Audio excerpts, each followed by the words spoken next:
il y a des histoires qui marquent. Des destins qui bouleversent. Et puis il y a Clarisse Agbenienou. Une enfant née dans l'urgence, un souffle fragile entre la vie et la mort. Devenue l'une des plus grandes judokas de tous les temps. Derrière chaque médaille, chaque cri de victoire, il y a une rage de vaincre, une force tranquille et une lumière intérieure qui ne s'éteint jamais. Aujourd'hui, on vous emmène dans le parcours inspirant, bouleversant et triomphal de cette femme hors norme.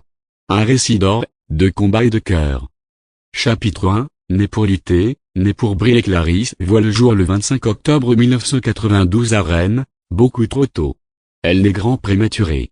En jeu, ses reins, sa vie, son avenir. À quelques jours près, elle n'existait pas. Mais Clarisse, c'est déjà une battante.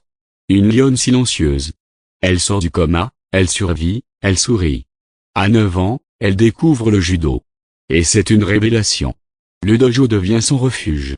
Elle n'est pas la plus grande, ni la plus puissante. Mais elle a une chose que les autres n'ont pas, le feu sacré. Elle rejoint le Pôle France, puis l'INSEP.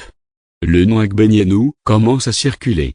Et bientôt, il va résonner dans le monde entier. Chapitre 2, les dominations d'une reine. En 2013, elle décroche son premier titre européen. Puis une médaille d'argent mondiale. Et dès lors, la machine est lancée. Entre 2014 et 2023, elle empile les titres comme d'autres collectionnent les trophées de foot. 6 titres de championne du monde. 5 titres de championne d'Europe. Et l'or olympique en 2021 à Tokyo, après une finale qu'elle domine avec une maîtrise absolue. Mais elle ne s'arrête pas là. Elle offre à la France une deuxième médaille d'or en remportant la finale par équipe mixte, dans un moment de communion nationale inoubliable. Clarisse n'est pas juste une gagnante. Elle est inarrêtable. Sur le tatami, elle avance comme un bulldozer, calme, déterminée, implacable. Chapitre 3, une championne, une mère, une force. En 2022, Clarisse donne naissance à sa fille, Athéna. Beaucoup pensent qu'elle va lever le pied. Elle pense à une chose, revenir plus forte que jamais. Et elle le fait. 11 mois après l'accouchement, elle revient sur les tatamis, et claque son 6e titre mondial à Doha. Une performance historique. Une claque au doute. Une déclaration d'amour au sport et à la maternité. Puis arrivent les Jeux de Paris 2024.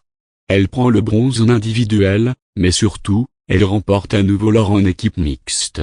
Le public est debout. Les larmes coulent. Clarisse, encore une fois, entre dans la légende. Chapitre 4, l'âme d'une guerrière, le cœur d'une guide. Mais Clarisse ne se contente pas de gagner. Elle s'engage. Pour les prématurés, comme elle. Pour les jeunes, pour la mixité, pour le sport féminin.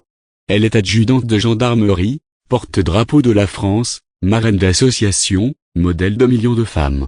Au Togo, le pays de ses ancêtres, elle est reçue comme une princesse. Décorée, célébrée, adorée. Elle y partage ses valeurs, son histoire, son exemple. Elle ne parle pas seulement aux sportifs, elle parle à toutes celles et ceux qui doutent d'eux-mêmes. À ceux qui ont failli tout perdre. À ceux qui rêvent encore. Conclusion, Clarisse, le combat d'une vie. Clarisse Agbenienou, c'est plus qu'une judokate. C'est une héroïne des temps modernes. Une enfant miracle est devenue championne invincible. Une femme, une mère, une meneuse. Elle n'a pas seulement conquis des podiums. Elle a conquis les cœurs, les esprits, et surtout, le respect du monde entier. Elle nous rappelle que les plus beaux combats ne sont pas toujours ceux qu'on voit à la télévision. Parfois, ils commencent dans une couveuse. Et ils finissent sur un tatami, les bras levés vers le ciel. Clarisse Agbenienou, c'est le judo. Mais c'est surtout la vie.